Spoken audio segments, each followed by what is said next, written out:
Hi everyone, come along with me as I do my makeup with my Seint products and give you a few tips and tricks along the way. Starting with my main highlight, I'm applying using my brush. Watch this cream makeup go on so smooth, and right away you can tell that it's evening out my red skin tone and just making everything look airbrushed, smooth, and beautiful. So I'm applying a light layer. It's not cakey, not thick, all over the main areas of my face here. And then I'm going to flip my brush around to the smaller end, and I'm going to apply my brightening color. Because I have more mature skin, I like to apply that brightening color just on the inside of my eyes and a little bit on the outer eye. And then I just do a nice blend just to brighten and open my eyes. And then I put a little bit down the center of my face and do a nice little blend. Next, I come in with my contour. Again, don't be scared of the contour.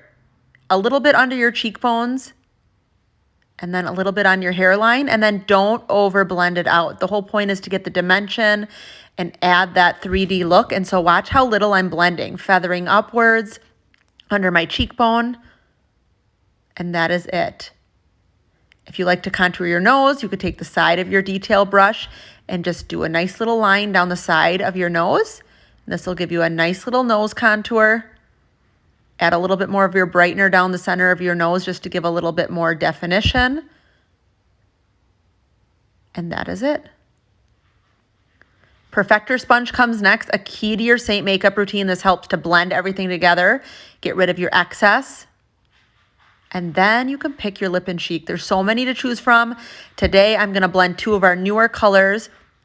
I'm going to take Boardwalk, which is a sheer glossy pink, and then I'm going to take Saint Tropez and put that over the top and do the same on my upper cheekbones with a nice little light blend. And you can see that beautiful pop of pink peachy color. Then let's keep it super simple on the eyes. If you know me, I'm not a big eyeshadow girl, so I'm going to use my finger here and apply Georgia Illuminator to my lids and my upper cheekbone. This is just going to give a little sheen, and it's going to give me a little color on my lids, and super simple to do. You can leave it just like this, or you can go back in with your brush and just do a little blend out. And that is it. That is a whole look with Seint in a few minutes.